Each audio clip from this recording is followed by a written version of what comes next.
History is all around us. There are secrets of our past around every corner, hidden in our streets, buried under our feet. And in this series, I'm going to uncover those secrets by looking at Britain's most historic towns. You're in my way! Get out of the way!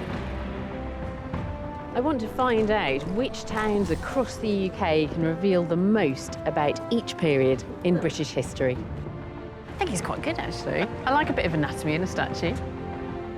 I'll be deciphering clues in familiar landscapes, bringing lost landmarks back to life, and turning back the clock to reveal how these towns looked at key stages in their history. You shouldn't be in here, should you? From the Stuarts to the Edwardians, the Civil War to the Second World War, I'll reveal the story of an era through the story of a single town. Today, I'm in Britain's most Plantagenet town. A town where a brutal murder became a reason for celebration. It was the biggest party in its entire history. A town where lethal disease and violent uprisings shook the foundations of civilization. You could wipe out most of a generation. And a town so iconic it inspired an author to pioneer the English we speak today. Long and folk to Goon on pilgrimages. That's fantastic. If you want to understand the Plantagenets, Canterbury is the place to come.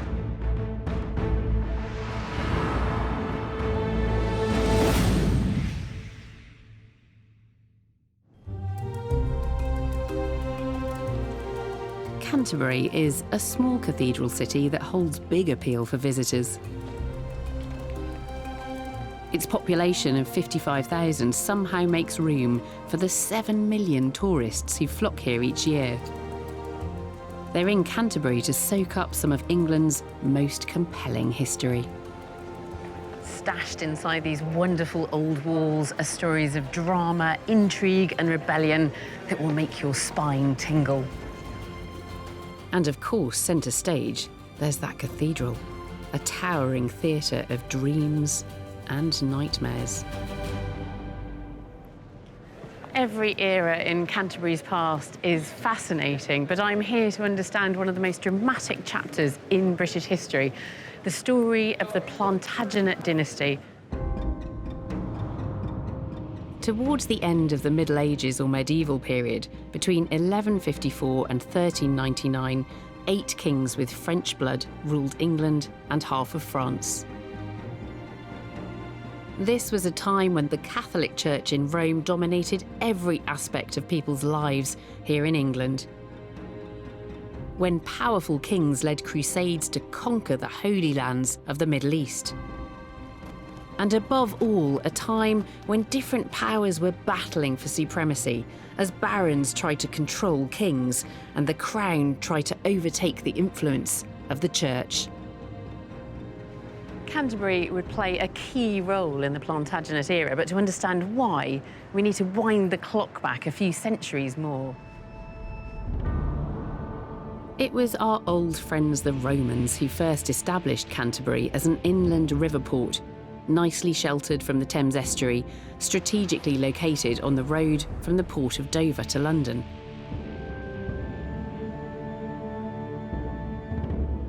In 597, the Pope sent his missionary Augustine to convert the pagan King of Kent, Ethelbert, to Christianity. Well, Augustine must have made quite an impression because the king gave the monks this land on which to build the abbey that once stood here.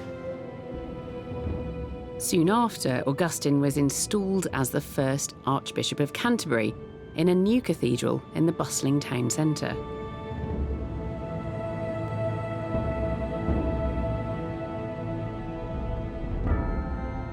When the Normans arrived in 1066, they completely rebuilt the cathedral, and it became the ultimate symbol of religious power in England. There followed centuries of almost non-stop embellishment and renovation, transforming its size and appearance, resulting in today's iconic Christian monument.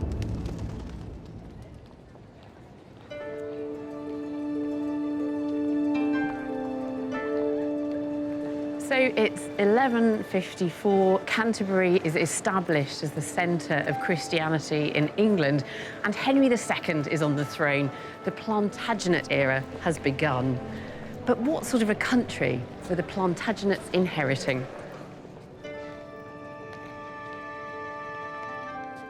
The population of England was still under 3 million, but growing fast. It was a time when regional capitals like Canterbury played a key role in society. This is such a colourful period in our history. Dr. Sheila Sweetenberg lectures in medieval studies at the University of Kent. Sheila, what was life like in Canterbury in the middle of the 12th century? I think it would have been really good for the people who lived here. You've got silversmiths, goldsmiths, you've got tanners, you've got bakers, you've got markets around in the city. And in terms of your streets, all right, they're not going to be paved like this, but you're looking probably at rammed flint and that sort of thing. So you've got quite a hard surface.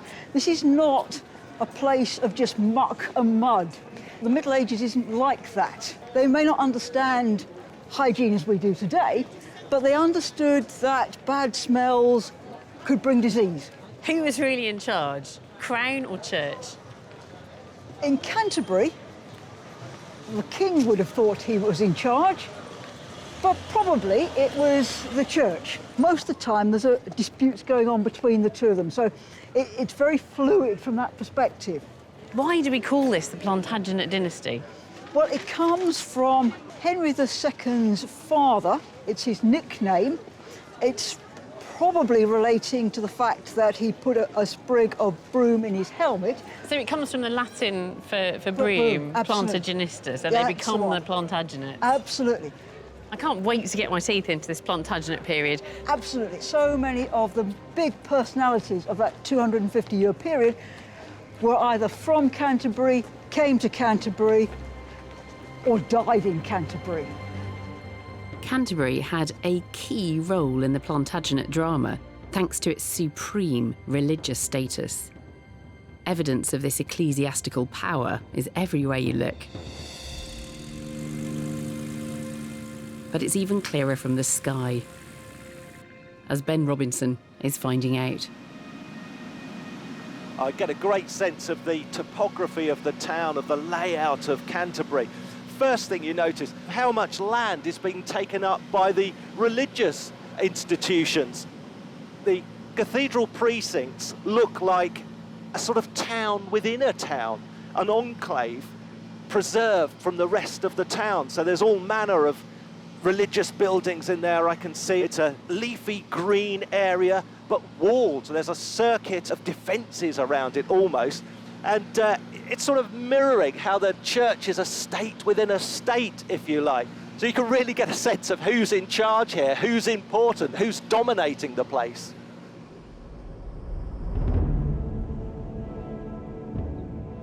It was the power of the church that led to the pivotal moment of the Plantagenet era, and it happened right here in the cathedral in 1170.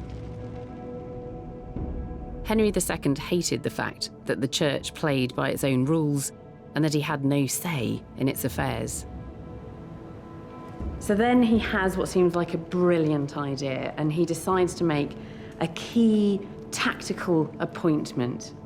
He makes his friend and loyal advisor, Thomas Becket, Archbishop of Canterbury. So this man, who was not a man of the cloth, who was ordained the night before he became Archbishop, ascended to this position of power within the church. Henry had his man on the inside, or so he thought. What Henry hadn't planned on was that Becket would find God in a big way. This born-again Archbishop proved to be an even greater thorn in Henry's side than his predecessors. After one particularly furious disagreement, Henry had had enough.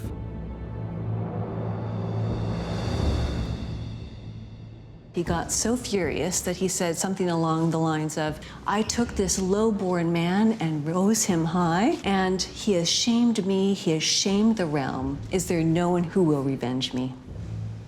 Medieval historian Rachel Koopmans has studied Becket's final moments. So the knights come here to confront him? Actually, they first confront him in the Archbishop's palace. Yeah. And then at that point, the monks and his clerics get frightened for him and are dragging him down this cloister. Yeah. And they finally get him here and they take him through this door. At which point he should have been safe. You would think, yes. And now they entered into the space of the cathedral. So they chase him in? They chase him in. He comes back towards them and says, "Here I am, no traitor, but an archbishop. What do you want from me?" Perhaps they wanted just to arrest him, but he struggled against them, and pretty soon the blows started to fall. And the one wound that all the chroniclers talk about is that they actually chopped the top of his skull right off. You have to imagine the power of those broadswords. And as he was lying then here dead, one of the knights actually took the tip of his sword and pulled his brains out onto the floor. It's horrendous, it's terrifying. It's an act of terrorism happening inside the church. That's right, and you know, if he had been murdered just outside of those doors, it probably wouldn't have had the same emotional resonance. So, you know, the fact that he was killed here inside the church really was incredibly important for kind of the mythology of him as a martyr. Henry was free of the troublesome priest, but before long the Pope made Becket a saint. Tales of miracles bestowed on those who touched St. Thomas's mortal remains drew thousands of pilgrims to Canterbury, adding to the power of the church. And soon enough, Henry would need a miracle of his own. 3 years after Becket's murder, he was at war with Scottish rebels and his own sons. A desperate Henry entered the cathedral barefoot, in sackcloth. He goes down into the crypt to where Becket is buried, and there he spends the whole night in prayer and in penitence. He finds out a few days later that it was that very morning that he finished that penance, that the King of Scotland was captured. Everybody thought that the fact that this rebellion evaporated after he was here on penance meant that Becket was now his friend again. So Henry had his miracle, but the story of St. Thomas and his influence on Canterbury and the lives of ordinary Britons had only just begun. Next, I visit the venue of the biggest party Canterbury had ever seen and reveal an illuminating new discovery. Oh, that sent shivers down my spine. That's amazing. I'm in Canterbury, a tourist mecca and stunning showcase of over 1,000 years of English history. But it's the Plantagenets who ruled England from the 12th to the 14th centuries that I want to uncover. The first Plantagenet king, Henry II, had battled to keep control of great chunks of land in France, Ireland and Scotland, but he couldn't win the war with his sons. And he finally died in 1189, a betrayed and broken father. Henry was succeeded by his son, Richard the Lionheart, who was famous for fighting a successful crusade against the Islamic Sultan Saladin in the Holy Land. Richard was admired, but it has to be said, largely absent. And just 10 years into his reign, he died, and his brother John came to the throne. And John was trouble. Unlucky in war, John soon lost most of his French territory, then mercilessly taxed his English barons, who were his crucial and powerful deputies in governing the land. Then he fell out with the Pope over who got to choose the Archbishop of Canterbury. Finally, with few friends left, King John realised he'd better make amends with the church and issued a charter to try to patch things up. I'm in the cathedral library and the head of the archives, Cressida Williams, is going to show me this incredibly important document. This wonderful moment, getting things out of the archives. And what an amazing seal. Yes, so we have here an image of King John sitting on his throne in majesty. And there are no contemporary depictions of King John, so this is really as close as we get. It's very, very beautiful, this seal, but I'm desperate to actually look at the charter itself. So can we get it out? Of course, let's get it out. It's incredible just how legible it actually is, isn't it? I mean, it's so clear. Can you pick some key parts out for me? Yes, so with this charter, John is granting to the church the right of free election of its senior members. So he notes that he's had discussions with senior churchmen, and of course the first named is Stephen, Archbishop of Canterbury. So this is a very significant moment. So this is Stephen Langton, who was in exile for years, and he's now back. Absolutely, yes. Now he's in this position of supreme political power. Yes, in obviously extremely challenging times. He becomes a negotiator between King John and the barons. Archbishop Langton was a key architect of another, much more famous charter, now seen as a cornerstone of democratic constitutions, Magna Carta.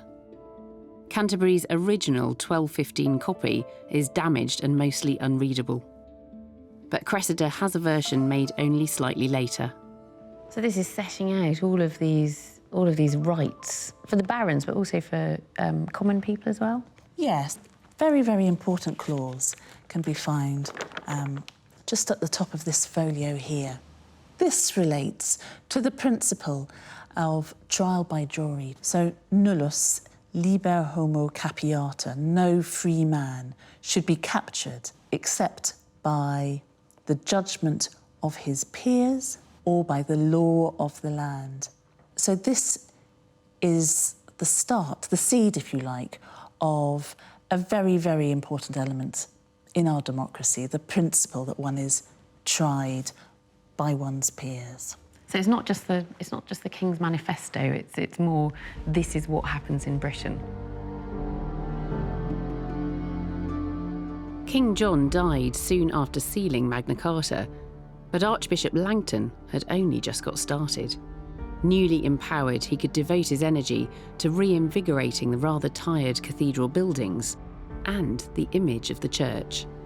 And when he arrived here in Canterbury, he needed a palace, not just somewhere to live, but somewhere to wine and dine people, to hold great parties, to create alliances. Langton created a building that has all but disappeared, unless you look very closely. This is what I really love, this detective work, looking for traces of the past in existing buildings. If you look just there, you can see the stone tracery of a window, the quatrefoil at the top, and then over here, this is the great porch, the entrance into this incredibly ostentatious symbol of religious power.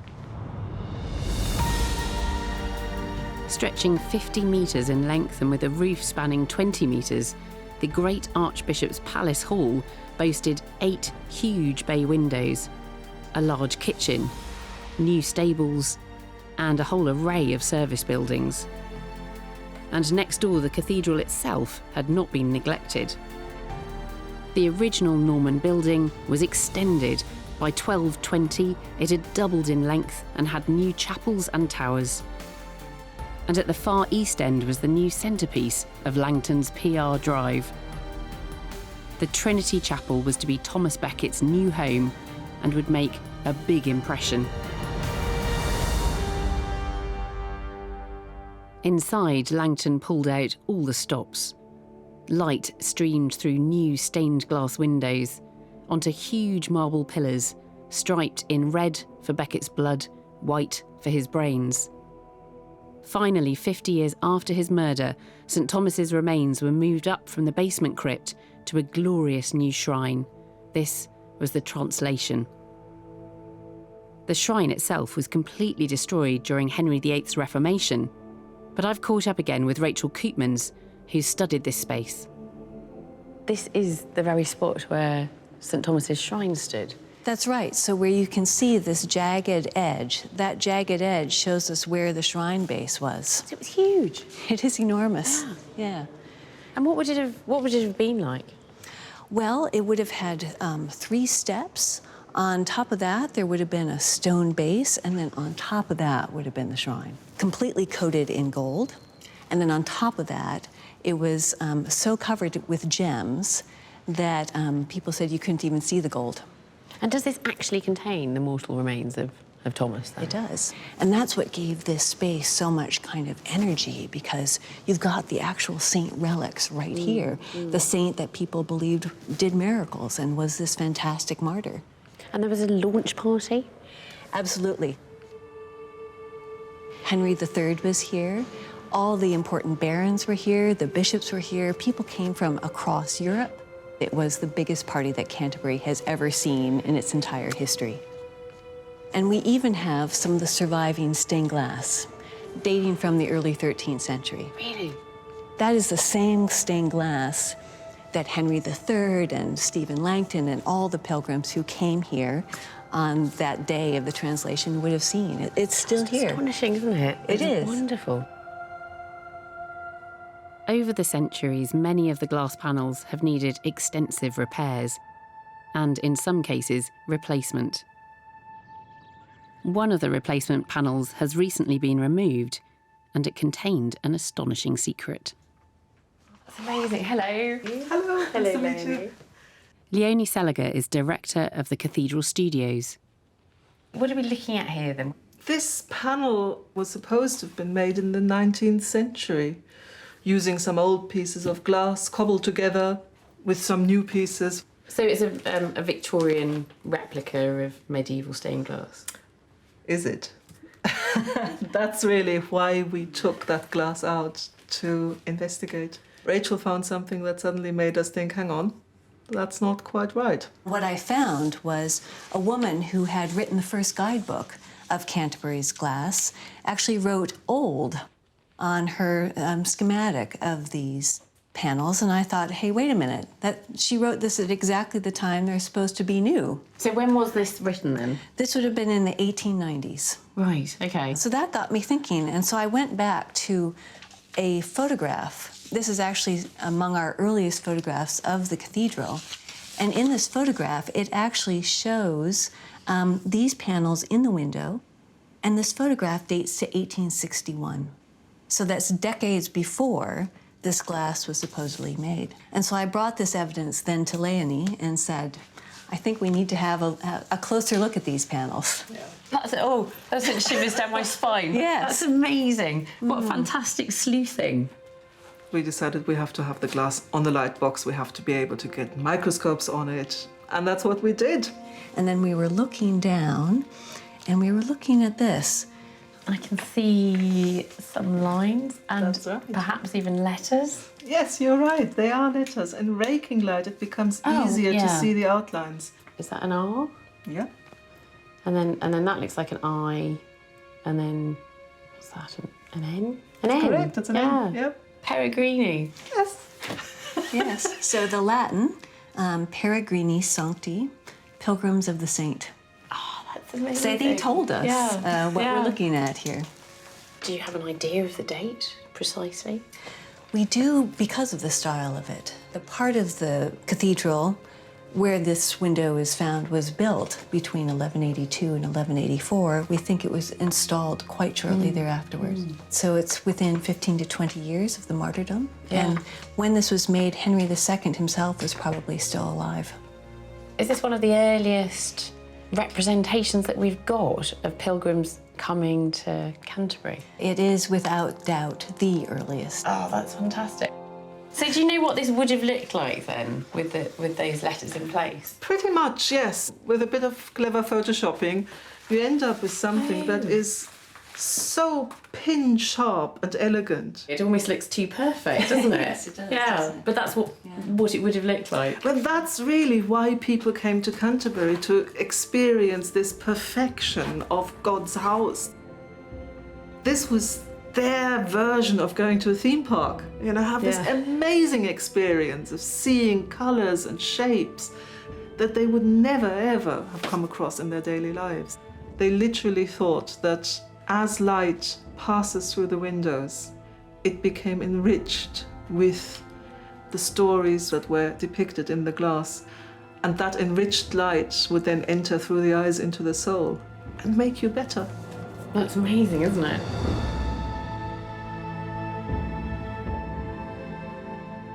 That faith in the healing power of St. Thomas was soon to be tested more than anyone could have imagined.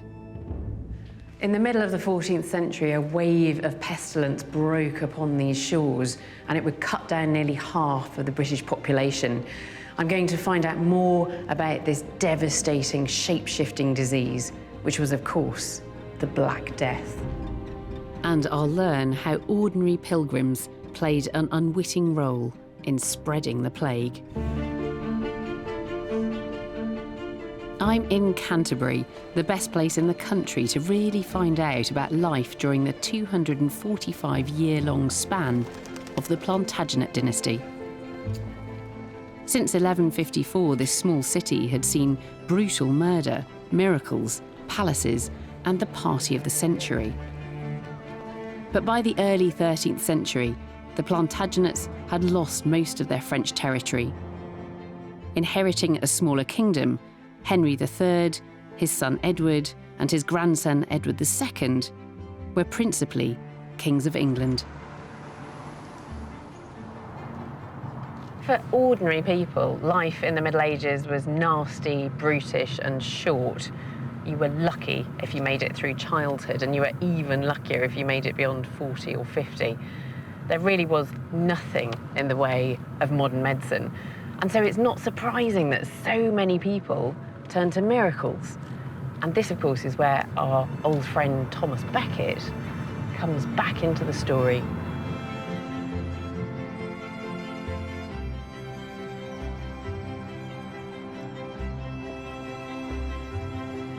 St. Thomas may have been dead for more than a century, but his fame had only spread, and pilgrims would travel extraordinary distances to visit his shrine.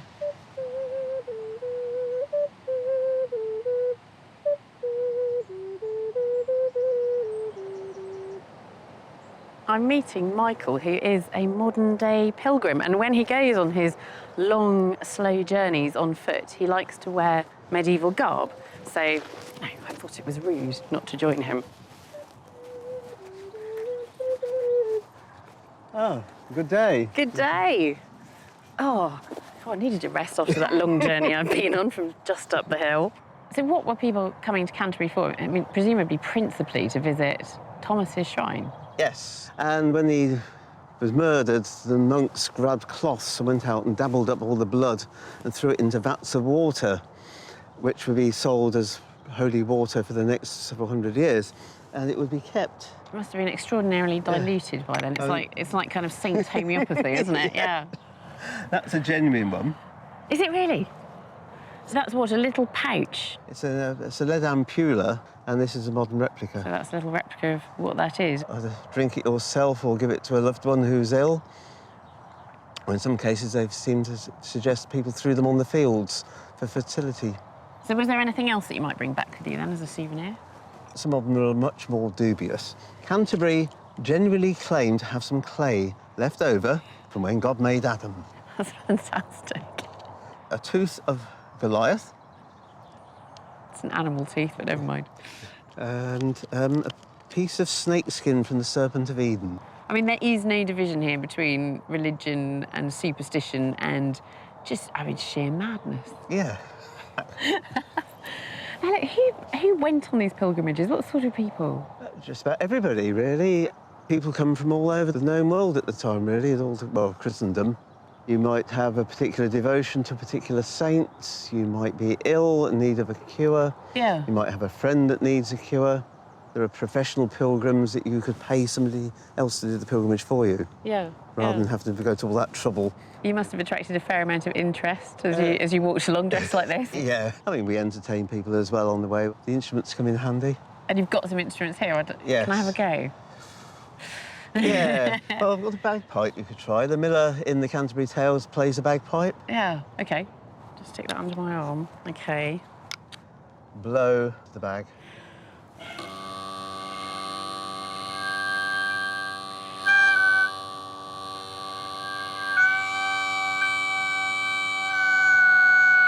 You won't earn much paying for your supper tonight.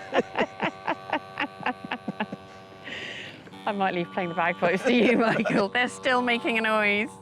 Oh, dear.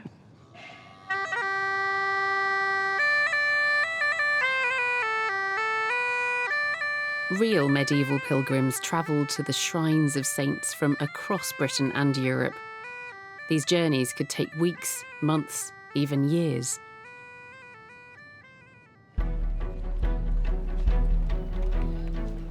When pilgrims finally arrived in Canterbury tired and hungry, they'd need to find an inn for the night, or if they were down on their luck, they could always see if there was room at one of the hostels like this one, Eastbridge Hospital. Hello. Brother Kevin is the current master of the Eastbridge Hospital. And this is where you would come after your cold, damp night downstairs, and you would have your meals here. Look at that fresco. Is that medieval? Yeah, that goes back to the 13th century, and it's Christ giving a blessing. What have we got here? We've got all the masters of the Hospital of St Thomas the Martyr going all the way back. Yeah, that's the masters back from 1198 through to today with my name there, which I'm quite proud of. What's interesting, though, is this period in the middle of the 14th century. So we've got a really rapid turnover of masters there. 1349 through to 1351. So we've got Matthew Ashton, William of Fareham, William of Bradell, and he's succeeded by Thomas New, and that's all in the space of 3 years. Yeah.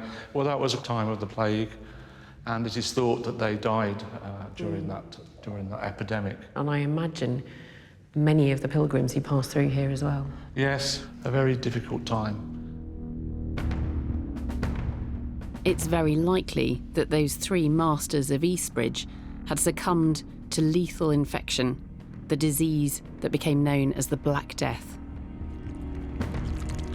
From 1347, this plague marched ruthlessly across Western Europe, spreading fast and wide, carried by fleas on rats that thrived on board trade ships.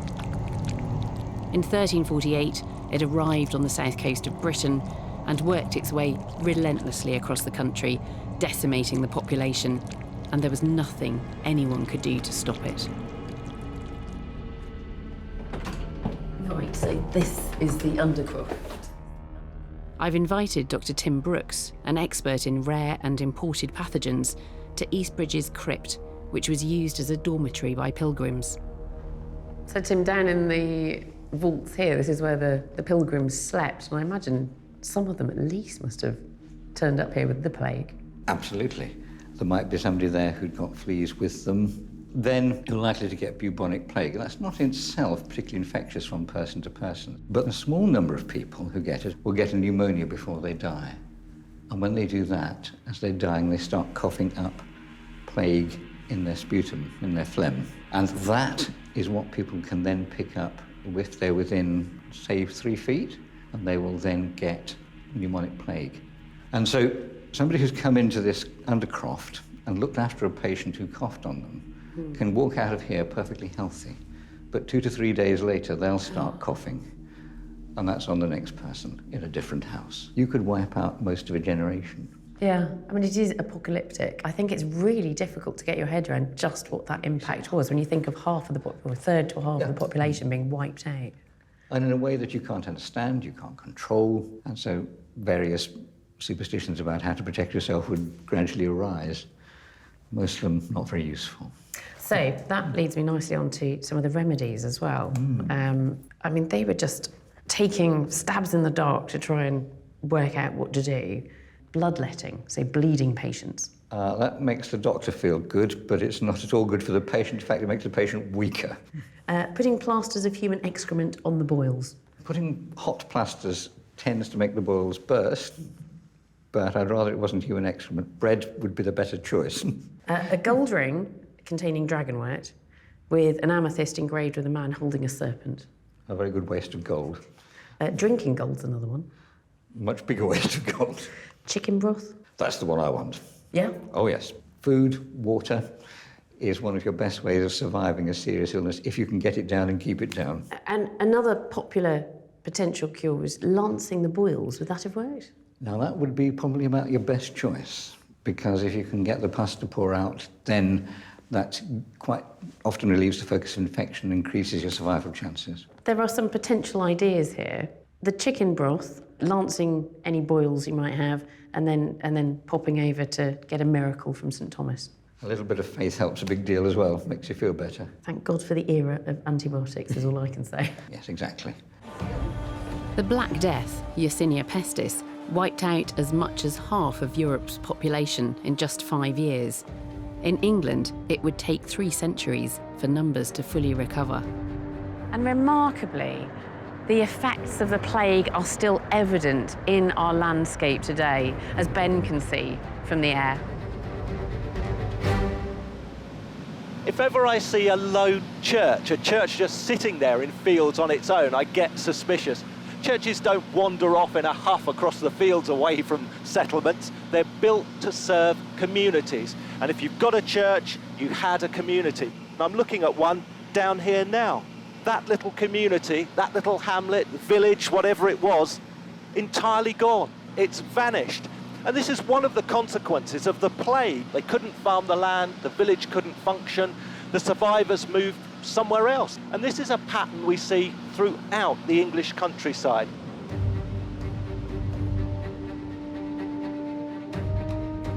Eventually, the Black Death died down, but the effects of its devastation rumbled on.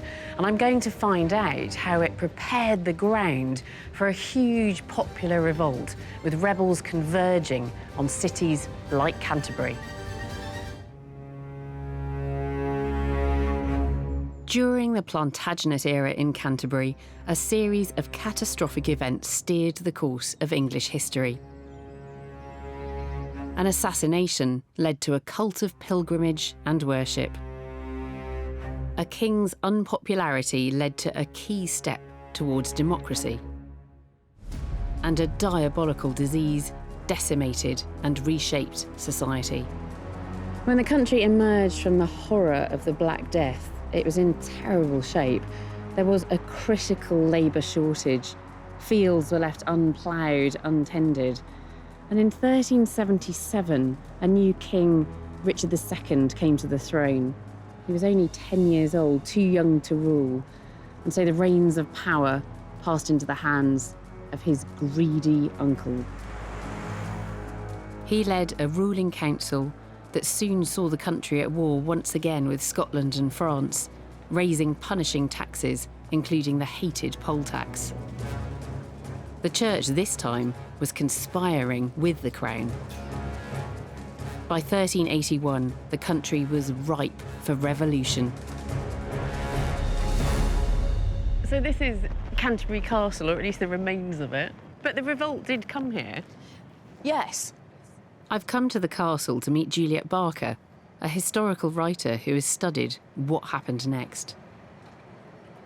So I think I would have referred to this as the Peasants' Revolt, and that's my school history coming back to haunt me, but you didn't call it that. I prefer to call it the Great Revolt because most of the people who actually organised it were what we would now call middle-class people. See, that's really interesting, because I don't tend to think of the middle classes even existing at this point. No, and the really fascinating thing is that they're really coming into their own at this period, because what had happened was that the Black Death in the middle of the 14th century had virtually wiped out a huge section of the population. And all the great landlords had lost a huge number of the people who tilled their land. Yeah. So the people that were left, they were allowed to buy land. They started to acquire money that they could then trade in the markets.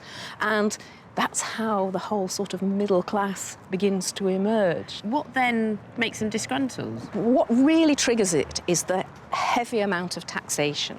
The French had invaded and were burning the towns on the south coast of England. They can see these huge taxes being levied and no successful defence of the realm. The feeling was the government has got to protect us, they've got to look after us.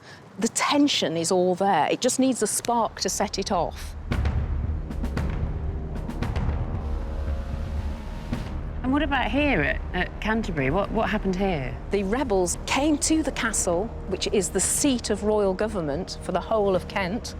They come in and they grab the sheriff and force him to hand over all his records of royal government, including the poll tax returns, because they see the documentation as being the means of oppressing them. Yeah, that's where the power lies. That's where the power lies. So they burn all the poll tax records so that nobody knows who they are, how much they're owed. So it's an extraordinary mutiny of ordinary people against the authorities. It's the first great popular revolt, and there are leaders in each of all the areas right across the country, all the way from Somerset down in the south up to North Yorkshire. But it wasn't just an attack on the records, there was proper violence playing out. There was proper violence in London itself. The Archbishop of Canterbury and the Treasurer both are pulled out of the Tower of London by the mob and executed on Tower Hill, and they literally chop off their heads and they are displayed on a pike on Tower Bridge, like they did for all traitors. Things were a little harsher in the medieval period. Remarkably, the 14-year-old King Richard persuaded the rebels to lay down their arms. Then thousands of executions followed, and the revolt was crushed.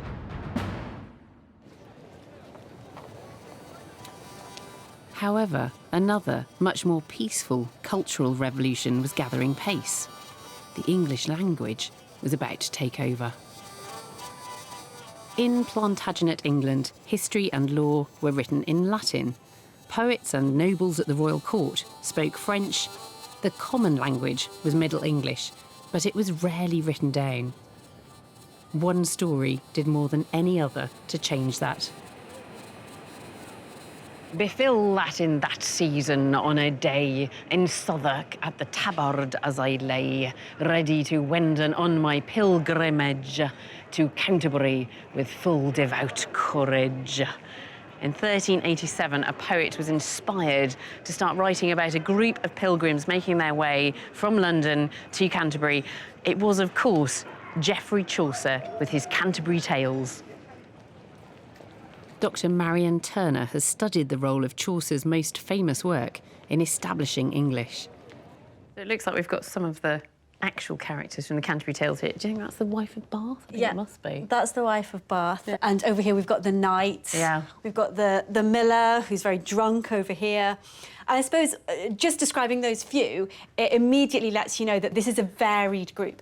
And that's one of the things that's particularly interesting about the Canterbury Tales. In a way, it takes the temperature of English society at this time, and it's a changing English society. Yeah.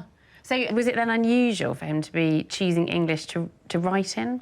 Absolutely. By writing in the vernacular, you're signalling that you're interested in a broader audience. Can you give me some of it? Can you do it? Go on, lay some Middle English on me. So the Canterbury Tales begins. One that April, with his sure's suit, the droct of March, hath pierced to the root, and bathed every vein in switch liqueur, of which virtue engendered is the fleur. One that Zephyrus eke with his sweeter breath inspired hath in every holt and heath the tender crops, and the young sun hath in the ram his half-course run, and smaller fowls mark and melody that slape an owl the nicked with open yea, so pricketh him nature in her courages. Oh, that sent shivers down my spine. That's amazing. So I think in the middle of that somewhere, I heard you say drought, but it wasn't. The droct of March. Droct. Yes. One key difference with Middle English is that you tend to pronounce all the letters. There's not so many silent letters. So say the word that we would say night would be connect, for example. And when did it change? I mean, how did it? Presumably it happened, gradually over time. Very gradually. Yeah. So in Chaucer's lifetime, English is creeping into more aspects of life in England. It's increasingly the language of administration. You get the development of what's called Chancery English. But then the really seismic change happens in the 1470s when Caxton sets up his printing press. One of the first books he publishes is, can you guess? Is it possibly the Canterbury Tales? It is by Geoffrey Chaucer. Yes, indeed. Chaucer died in 1400. The same year as the last Plantagenet king. Richard II is said to have been starved to death in prison by his cousin, Henry Bolingbroke, who took his crown. Henry IV made his coronation speech in English, his mother tongue. It was a clever bit of PR to ingratiate himself with his new subjects. The age of England's French kings had ended, and the eventful, extraordinary reign of the Plantagenets was over. 137 years later, that most English of kings, Henry VIII, would sever the crown's ties to the Pope and pillage the assets of the church. Never again would the church wield such political power, though Canterbury would still be an important religious centre, of course, and the Plantagenet era would remain the most dramatic episode in the history of this holiest of towns. It was the scene of a murder that launched a superstar saint who drew pilgrims from afar. A town where an ambitious archbishop built an ostentatious new palace, and where the cathedral itself was transformed into the impressive monument that still dominates the town today. There can't be any doubt. Canterbury is Britain's most Plantagenet town.